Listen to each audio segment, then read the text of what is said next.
ये साबित करना है कि अल्लाह अच्छा खुदा नहीं है, और आमिर ने ये साबित करना है कि अल्लाह अच्छा खुदा है, जबकि मेरी तो अभी इससे बेस पे बात होनी है।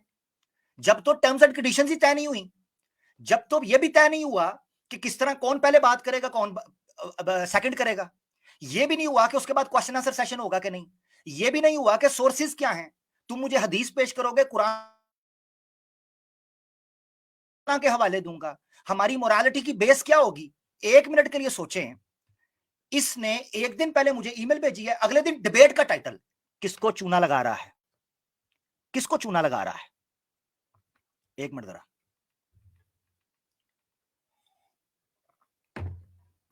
किसको चूना लगा रहा है मुझे बता। मेरी आवाज अब आ जाएगी। किसको चूना लगा रहा है? अपनी पब्लिक को। यानी डिबेट का टाइटल लगा के मैंने कहा है कि इस दिन डिबेट होगी। मैंने कहा है कि ये जो जिस तरीके से तू बता रहा है टर्म्स एंड कंडीशंस के बगैर, मैं उस तरह आऊंगा। मेरी कोई ईमेल ये दिखाए जिसमें मैंने हामी भरी हो, हाँ मुझे ये शराइत मंजूर है। यार गोबर खाते हो तुम लोग, मुतर पी पी के मत मारी गई है इस्लाम दुश्मनी में। मैं इस टॉपिक पे डिबेट करने के लिए तैयार हूं, मगर वो मेरे साथ बैठ के बात तो कर, टर्म्स एंड कंडीशंस तो तय कर। है अजीब ड्रामा। यहां से इस बंदे की डेस्परेशन और खौफ शो होता है। बताऊं क्या हुआ है? इसको पता था कि अगर मैंने ये टॉपिक लगाकर डिबेट ना लिखा, आमिर ने आकर मुझसे फंडामेंटल्स पूछनी है, अच्छे और बुरे की डेफिनेशन। मिसाल के तौर पर मैं अब आपको समझाता हूं। अब मैं टुनियों को गैरत का कैप्सूल देने लगा हूं, इनका फार्मूला ठीक हो जाएगा। इनका फार्मूला ठीक होने लगा है, बड़े तवज्जो से सुनिएगा, तवज्जो से। अच्छा, फार्मूला ठीक होने लगा है। मिसाल के तौर पर मैं यहां स्ट्रीम रख लूं, हिंदू खुदा अच्छे नहीं है, बुरे हैं। मैं उस कॉमन सेंस हिंदू से, और मुसलमानों तवज्जो से मेरी बात सुनिएगा, क्योंकि जो मैं बात करने लगा हूं ये फार्मूला ठीक करेगी चीज, तवज्जो से।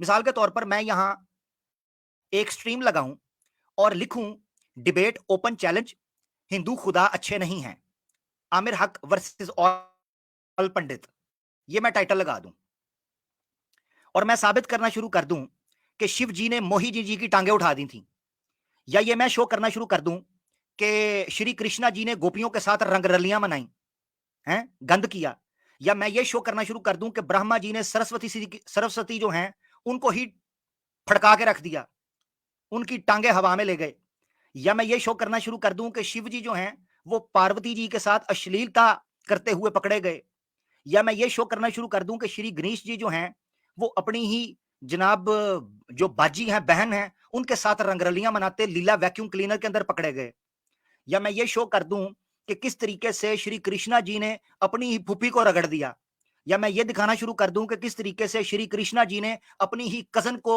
जनाब कुंडी लगा के दे मार 4.5 कर दिया, या मैं ये शो करना शुरू कर दूं कि श्री कृष्णा जी ने किस तरीके से वो कुब्जा को सीधा करने के बाद उसको फिर उल्टा कर दिया, यानी पहले सीधा किया फिर उसको डॉगी स्टाइल में उल्टा कर दिया।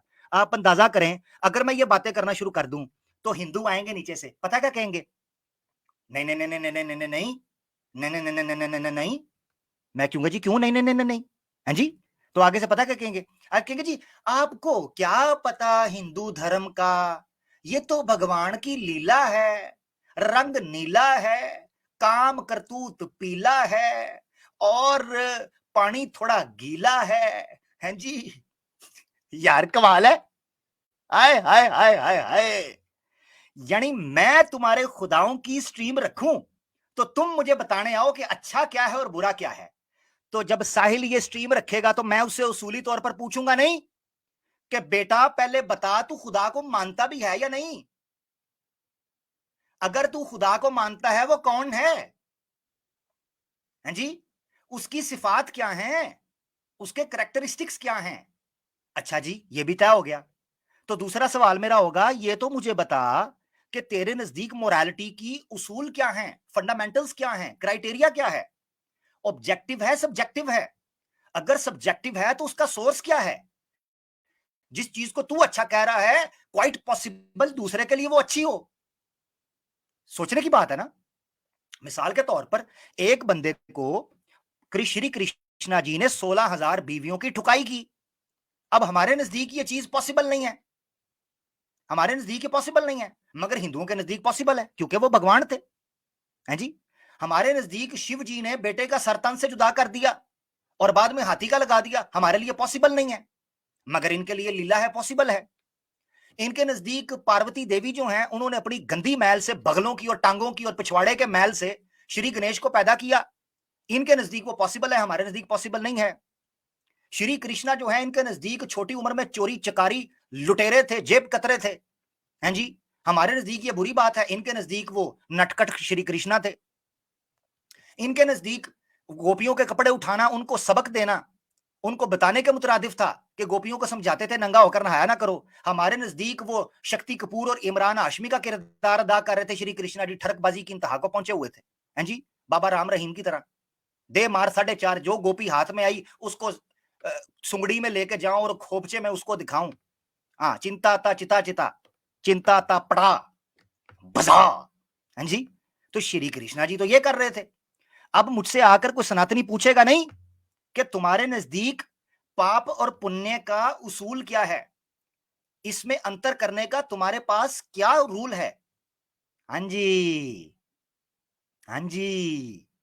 तो इस बुनियाद के ऊपर जब साहिल ने ये टाइटल रखा, उसको पता था कि मैं उसके साथ करने क्या वाला हूं, इसीलिए उसने बगैर मुझसे पूछे, बगैर मेरा ग्रीन सिग्नल लिए, बगैर मेरी कंफर्मेशन के, बगैर मुझे टाइम दिए, बगैर मुझसे पूरी कंफर्मेशन ईमेल की लिए, बगैर ये चीज तय किए कि हम किस उसूल पर किस तरीके से बात करेंगे, अपनी दाग कर उसने ये टाइटल लगा दिया। अब आपको समझ आई है, कॉमन सेंस वाले बंदे को आ जाएगी। क्या अल्लाह एक अच्छा खुदा है? डिबेट, चलो जी चलो, डिबेट डिबेट डिबेट। ओ खोते दिया खुरा, ओ सूर दिए दुमे, ओ कुत्ते दिया गुआ, तूने पहले तय नहीं करना था कि अच्छा क्या है बुरा क्या है, कौन सी किताब तू पेश करेगा? ये हवा में फायर करना था। तू जो किताब पेश करे मैं उसको मानता ही ना हूं फिर, और मैं जो पेश करूं तू उसको ना मानता हो फिर। तूने डिबेट का टाइटल लगा दिया, क्यों? ताकि जब मैं तुझे इन चीजों के ऊपर पकड़ने लगूं तो तू अपनी पब्लिक को पहले से ही ब्रेन वॉश कर चुका हो, जैसे समीर कर रहा था, हैं? ये है हकीकत। अब उम्मीद है कि हमारे उन मुसलमान दोस्तों को या हिंदू दोस्तों को जो कॉमन सेंस के साथ बात करते हैं उनको समझ आई होगी। याद रखें, जब टाइटल लग जाता है, उस टाइटल से हटकर आप बात नहीं कर सकते। अगर ये ओपन रखता, मैं इससे हर चीज के ऊपर बात करने के लिए तैयार था, मैं जाने के लिए तैयार था।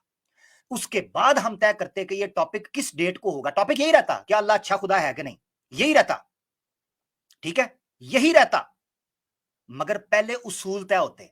इसने पहले ही टाइटल लगा के लोगों को यह तासुर देने की कोशिश की कि जो मैं उसूली बेसिक सवाल इससे पूछने वाला था वो लोगों के जहन से खुरेद जाए। ड्रामेबाजा और ड्रामेबाजा, तू काबू नहीं कर सकता, असी तेरे प्यो हां, बल्कि तेरे प्यो दे भी प्यो हां, अल्लाह दे हुक्म नाल। अच्छा, अब ये मेरा तासुर नहीं है, मैं आपको एक कमेंट दिखाता हूं जो इसी प्रोग्राम की लाइव चैट के अंदर इसी के एक हिंदू, और मुझे इसलिए याद है ये बंदा क्योंकि ये बंदा आकर हमारी स्ट्रीम के अंदर एतराज करके गया हुआ है। हमारे कमेंट सेक्शन के अंदर भी इस बंदे ने एतराज किया था और ये इस्लाम के खिलाफ है। इसने क्या कमेंट किया है जरा देखें, जो कॉमन सेंस रखने वाला बंदा है आपकी स्क्रीन के ऊपर। इसकी आईडी का नाम ज्ञान तक है क्योंकि साहिल ने नीचे ज्ञान तक लिखा हुआ है रोमन के अंदर। कमेंट देखें उसका, जो इसने प्रोग्राम लगाया उसके नीचे वो कहता है, तू तो अपनी टर्म्स एंड कंडीशंस बताकर बिल्कुल ऐसे डिक्टेट कर रहा है जैसे मुल्ला जैद पटेल ने एडम सीकर सर पर अपने टर्म्स एंड कंडीशंस थोप दिए थे और अब डिबेट को स्केड्यूल कर दिया। ये हिंदू कह रहा है और मेरे ख्याल से एथियस्ट होगा, आई डोंट नो, मगर इनकी पार्टी का बंदा, मुसलमान नहीं है। वो कह रहा है कि तू तो अपनी टर्म्स एंड कंडीशंस बताकर बिल्कुल ऐसे डिक्टेट कर रहा है जैसे जैद पटेल साहब कर रहे हैं। यानी जैद पटेल साहब के बारे में ये कंफ्यूजन क्रिएट कर रहे हैं ना कि वो अपनी थोप रहे हैं, जबकि वो तो बार बार कह रहे हैं म्यूचुअल अंडरस्टैंडिंग। अच्छा, आगे कहता है कि कंडीशंस थोप दिए थे और अब डिबेट को स्केड्यूल भी कर दिया। आगे देखें साहिल क्या बेचारा जवाब दे रहा है सफाई में। कहता है, ज्ञान तक मेरे बोले भाई, उस सस्ते आमिर हक के लिए आउट ऑफ द वे जाके स्पेशल डिस्कशन रख रहा हूं, यही बड़ी बात है, वरना नॉर्मल मोमिनों की तरह उसको आकर बात करना चाहिए। तेरी ऐसी थी तैसी, आ तेरी मैं बैंड बजावांगा।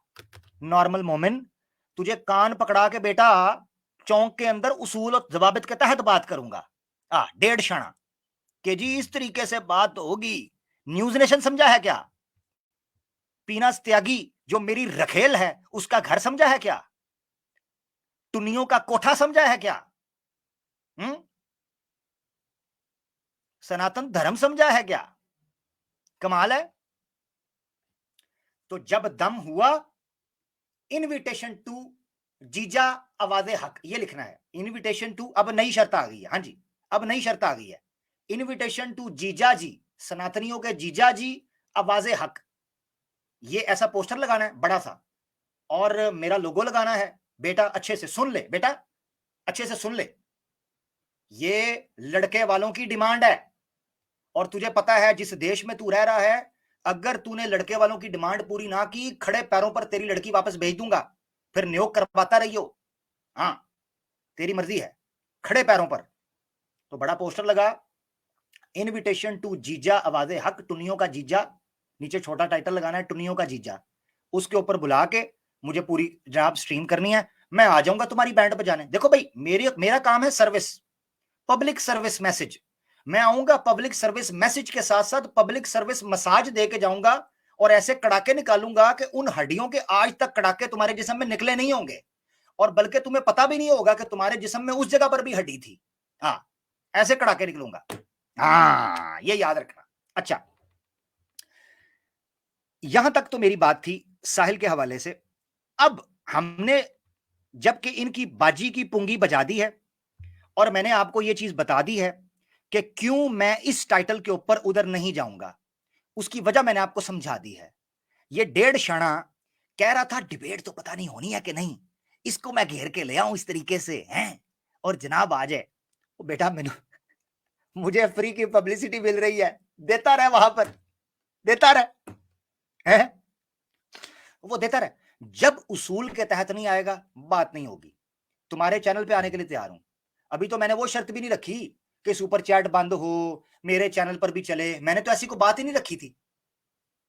मेरा जर्फ चेक कर, मेरा जर्फ, ओ मेरे टांगों में लटकते हुए एच मुस्लिम नन्हे साहिल, मेरा जर्फ चेक कर कि मैंने अभी तक यह शर्त भी नहीं रखी थी कि सुपर चैट बंद होगी।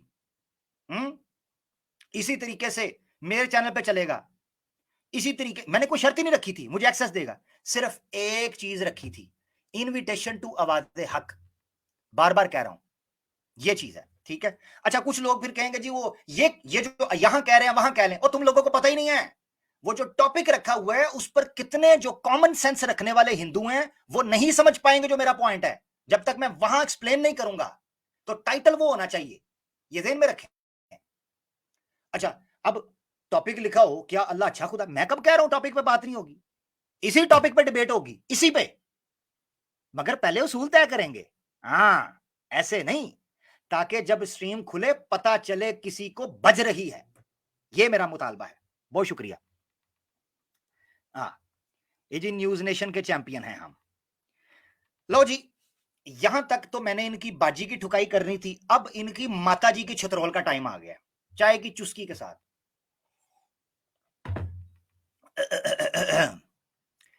आगे की जो प्रेजेंटेशन है वो चैप्टर 2 से मुताल्लिक है। हमारा आज का जो सब्जेक्ट है अंडरस्टैंडिंग वेदास, जैसा कि मैंने आपके सामने रखा था, उसका चैप्टर 2 है। वेदास को समझने के लिए, पिछले प्रोग्राम से लिंक करने के लिए मैंने आपको बताया था कि जो इनकी सबसे बड़ी किताब है, जिसको सबसे ऑथेंटिक मानते हैं, वो वेदास है। जब भी इनके सामने रखा जाता है इस चीज को कि जनाब आप शास्त्रों में ये लिखा है, पुराणाज में ये लिखा है, कहते हैं जी वेदास, वेदा वेदा वेदा वेदा, हमें वेदास से दिखाओ, वेदास के अलावा ना बताओ। ठीक है। और हमने ये इरादा किया कि क्यों ना हम वेदास की ऑथेंटिसिटी, उसकी ओरिजिन, उसका जो उसके बारे में जो क्लेम्स हैं, और उसकी जो हिस्टोरिसिटी है, उसकी जो ऑथेंटिसिटी है, उसकी जो वैलिडिटी है, उसके बारे में हम बात करना शुरू करें। और आज उस चैप्टर का दूसरा हिस्सा, आज उस सीरीज का दूसरा चैप्टर है eternity of Vedas. Eternity of Vedas क्या है? इटर्निटी ऑफ वेदास का मतलब यह है कि इनके बकौल, हिंदुओं के, ये कहते हैं कि जो वेदास हैं वो आदि ग्रंथ हैं, आदि शास्त्र हैं, आदि ग्रंथ। उसका मतलब क्या है? उसका मतलब यह है कि वेदास शुरू से हैं, शुरू से सबसे पहली किताब और सबसे पहला ज्ञान जो ईश्वर से उपतन हुआ था या उसकी उपत्ति हुई थी, वो वेदास थे। सबसे पहला, उससे पहले कुछ भी नहीं था।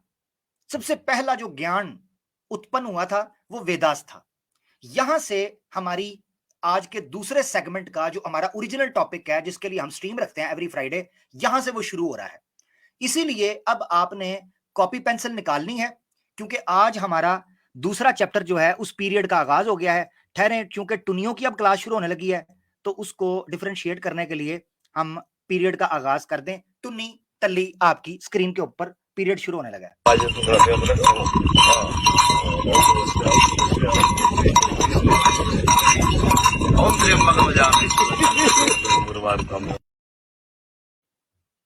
लें जी, बकायदा तौर पर सब्जेक्ट जो है उसका आगाज हो चुका है। कॉपी पेंसिल निकाल लें, अपने पास पेपर जो है, पेन है, वो रख लें, क्योंकि एक एक रेफरेंस जो मैं दे रहा हूं ओरिजिनल शास्त्रों से दे रहा हूं। मैं वेदास से बाहर नहीं जाऊंगा, उसकी वजह मैं बयान करता हूं आपके सामने। ठीक हो गया जी। मॉडरेटर्स जो हैं वो नीचे ध्यान रखें और तवज्जो करें। लें जी, वेदास इटर्नल हैं। इटर्नल मीन जब से दुनिया शुरू हुई है तब से हैं, जब से टाइम शुरू हुआ है तब से हैं, या जब से ईश्वर है तब से हैं। ये तीन चीजों के जरिए वेदास को एक्सप्लेन किया जा सकता है। जब से ईश्वर है तब से वेदास हैं, जब से धरती है तब से वेदास हैं, जब से ज्ञान है, टाइम है, तब से वेदास है। इसका कोई आगाज नहीं है और इसका कोई इख्तिताम नहीं है। There is no beginning for the Vedas और नॉट द एंडिंग। ना उसका शुरू है ना उसका अंत है। इसको कहते हैं एटर्निटी ऑफ वेदास का क्लेम। हमने सोचा क्यों ना इसकी जांच करने की कोशिश करें। आपने अक्सर सुना होगा, ये एक एतराज करते हैं और उस एतराज की आज जड़ से उखाड़ के धजियां उड़ा के साइड पे फेंक देंगे, इनकी किताबों से जड़ से उखाड़ के। वो एतराज क्या है? अक्सर आपने देखा होगा मुसलमानों को ये कहते हैं कि यार आपका धर्म जो है वो 1400 साल पहले आया है, ईसाइयत 2000 साल पहले, चलो यहूदियत 4000 5000 साल पहले, ठीक है, या जो है ना 3-4 हजार साल पहले। हमारा sir oldest religion sir, NASA research sir, गाओ मूत्र गोबर खाकर पैदा होने वाले सर, ये कह देते हैं। यहां तक कहते हैं कि इस धरती पर जितना ज्ञान बिखरा है किसी भी किताब में, वो सारा का सारा वेद से निकला है। साइंस के जितने कवानीन हैं, साइंस के जितनी रिसर्च है, नासा की जितनी एडवांस टेक्नोलॉजी है, वो सारी की सारी वेदास से निकली है जी। सीएसएस कहां से निकली है? वेदास से। एचटीएमएल कहां से निकली है? जनाब इधर से। अच्छा जी, आपकी पाइथन कहां से निकली है? यहां से। पीएचपी कहां से निकली है? वेदास से। आपकी जनाब मेडिकल साइंस कहां से निकली है? वेदास से। आपकी मॉलिक्यूलर और जीनोम की स्टडी यहां से। एवोल्यूशन कहां से? वेदास से। एटम और सब एटॉमिक स्टडी वेदास से। ओ लुदेओ पठेओ, वेदास से निकली है तो ये तरक्की इतने सालों बाद क्यों हुई है? ये सारा कुछ वेदास से निकला है। ये है इनका दावा। आज हम इस दावे को उखाड़ के इनके हाथ में पकड़ाकर चपेड़ों के साथ इनको वापस घर रसीद कर देंगे कि दबाओ जाओ, गेट आउट, शट अप। और हम इनको ये कह देंगे कि जनाब आज के बाद आपने ये नहीं कहना कि वेदा सबसे आदि ग्रंथ है, सबसे पुराने हैं, ये कहकर आपने नहीं करना। इसको हम उठाकर बाहर फेंकेंगे, नंबर 1। नंबर 2, जिस चीज को हम उठा के बाहर फेंकेंगे वो ये चीज है, ये क्लेम कि सच्ची किताब वो हो सकती है जो सबसे पहले आए। ये कहां लिखा हुआ है? इसको कुछ दिन पहले मैंने अपनी स्ट्रीम के अंदर एक्सप्लेन किया था कि ये जरूरी नहीं कि हर चीज में जो पुरानी चीज होती है वही ठीक होगी, बाद में आने वाली चीज गलत हो। इस तरह तो वेदास में जो करेक्टर्स हैं सिर्फ वही ठीक होंगे, बाद में आने वाले गलत हैं। श्री कृष्णा भी गलत हो गए, आपके दूसरे तीसरे जो ऋषिज आए हैं वो भी गलत हो गए, आपके कितने कितने जबरदस्त राजा करेक्टर्स आए हैं, सारे के सारे गलत हो गए। आपका सारा कल्चर गलत हो गया, क्योंकि वो तो वेदास के बाद आया है, वेदास के टाइम पे तो था नहीं, जब से वेदास शुरू हुई हैं। तो ये कॉन्सेप्ट जो है ये बहुत भोंडा ब्लंडर है, बेवकूफी है और इलॉजिकल है कि आप ये कहना शुरू कर दें कि जो चीज स्टार्ट में आती है वो ठीक है, जो बाद में आएगी वो गलत है। ठीक है, अच्छा, अब मैं आपको दो क्लेम्स दिखाना चाहता हूं इनके बड़े बड़े स्वामियों के, ताकि आप देख सकें और आपको पता चले। दो बड़े बड़े स्वामियों के मैं आपको क्लेम्स दिखाना चाहता हूं, जरा देखें आपकी स्क्रीन के ऊपर। ओहो हो, उससे पहले तो एक ऐलान रह गया। हाय हाय हाय, चलें अभी कर देते हैं। आपकी स्क्रीन के ऊपर आपको एक चीज नजर आ रही है, केजीएफ। ओए होए होए होए होए, ना पूछो, मुझसे ना पूछो, मुझसे ना पूछो, मुझसे मत पूछो कि इसमें होने क्या वाला है। मुझसे मत पूछो, बस 18 का इंतजार करो। अब 18 को आपको पता चल जाएगा कि श्री कृष्णा जिस तरीके से गोपियों के कपड़े उतारा करते थे, मैंने चौक चौराहे के अंदर, बल्कि दिल्ली गेट के सामने श्री कृष्णा जी की धोती खोल देनी है। हाँ, मैं इतना बता रहा हूं। 18 नवंबर को रात पाकिस्तान टाइम 8:30, इंडिया टाइम 9 बजे, इंशाल्लाह इंशाल्लाह बिइज़्निल्लाह, श्री कृष्णा जी ने जो गोपियों के साथ किया था, मैंने स्वयं खुद श्री कृष्णा जी के साथ करना।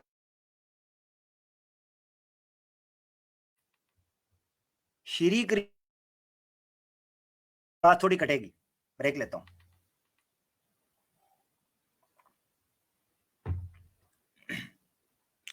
श्री कृष्णा जी ने जो गोपियों के साथ किया था, वो मैंने श्री कृष्णा जी के साथ करना है। बस आप समझें कि होना क्या है। ठीक हो गया जी। और 18 प्लस लोग आए, ये आप याद रखें। घर वालों को सुला के आए, बल्कि बाहर निकल जाए, नेट पैकेज करवा के जंगलों में निकल जाए। आपके घर के इर्द गिर्द कोई खाली वेयर हाउस है, उस तरफ निकल जाएं। कोई बंद गली है, उधर बैठ जाएं। घर के अंदर कोई आपने खुड बनाई हुई है, तहखाना है, उसमें चले जाएं। ठीक है, और निकल जाएं, बस दूर निकल जाएं, कहीं दूर दूर हो जाएं, क्योंकि इसकी रेडिएशंस बहुत तेज आएंगी, तो आपके लिए बर्दाश्त करना मुश्किल हो जाएगा। और टुनियो, तुम्हारा तो खाना खराब हो गया, बस समझो तुम्हारा बेड़ा गर्क हो गया। दी एंड हो गया, दी एंड, मैं आपको बता रहा हूं। और हवाई फायर नहीं, दी एंड। भाई इतनी सी बात है, क्योंकि मैंने इसके अंदर खुल के बात करनी है, मैंने छोड़ना कुछ भी नहीं है। Zero censorship, zero. ठीक है जी, जीरो सेंसरशिप, ये याद रख ले। अच्छा जी, ये तो हो गई खबर। अब रोक सको तो रोक लो, उखाड़ सको तो उखाड़ लो, कुछ पुट सको तो पुट लो। हाँ, और ये तब तक जारी रहेगा जब तक तुम एच मुस्लिम्स की सपोर्ट करना बंद नहीं करोगे। जितने टुन्नी एक्स मुस्लिम की सपोर्ट करते जाएंगे, हम तुम्हारी ईंट से ईंट बजा के रख देंगे, तुम्हारी बैंड बजा के रख देंगे, और तुम्हारी ढोलकी पाड़ के रख देंगे। ये याद रखना, अगर तुम पीछे ना हटे। और हमें हमें फर्क नहीं पड़ रहा, हम ये सुनते पक्के हो गए हैं, पक्के। और जब तक हमने तुम्हारी धोती नहीं खोली, तो उससे पहले भी तुमने क़यामत उठाई हुई थी, बड़ा तूफान बदतमीजी बरपा था। अब तुम्हें हम फटे के ऊपर लेके आएंगे, और तुम्हारे धर्म की ऐसी पोल खोलेंगे कि इन ह्यूमन हिस्ट्री के अंदर इतनी बेदर्दी के साथ किसी ने पोल नहीं खोला होगा, जिस तरीके से रे रब ना इंशाल्लाह भी तौफीक हम पोल खोलेंगे। और जो पुट सकते हो ना, पुट लेना। तुम हमें टीवी पर नहीं बुलाओगे ना, हम सोशल मीडिया को इतना पावरफुल करके तुम्हारी बैंड से बैंड बजा के रख देंगे। तुम कानों को हाथ लगाकर कहोगे हमने इस्लाम से पंगा क्यों लिया था। ये याद रखना। इस तरीके से मैं श्री कृष्णा के कपड़े उतारूंगा चौक के अंदर, फिर रोना अपने श्री कृष्णा को आगे हाथ जोड़ के, ये कृष्णा जी हमें माफ कर दें, हमने इस्लाम से पंगा लिया था, इस्लाम ने तो आपको भी पीछे ना छोड़ा। हाँ भाई, ये याद रखना।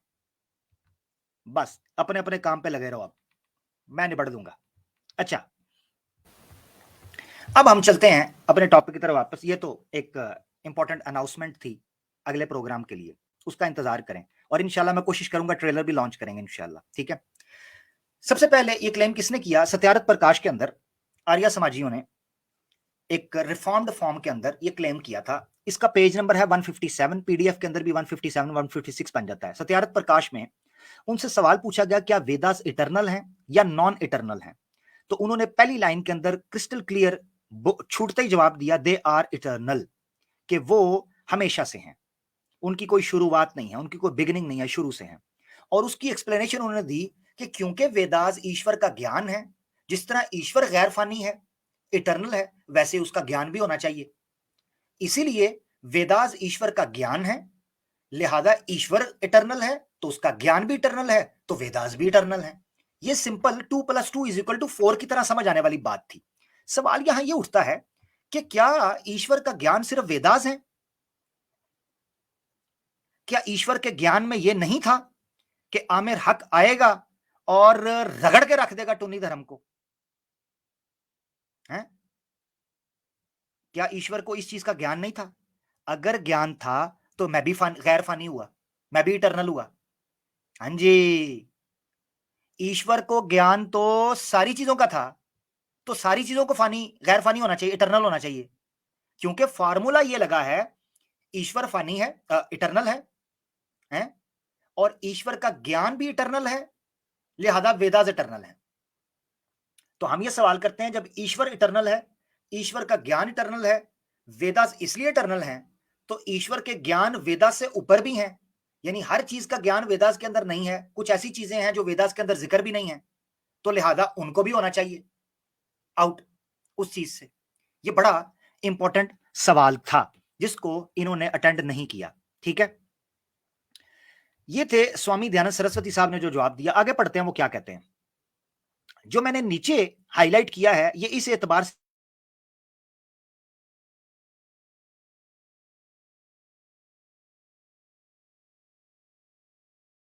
नहीं मानते।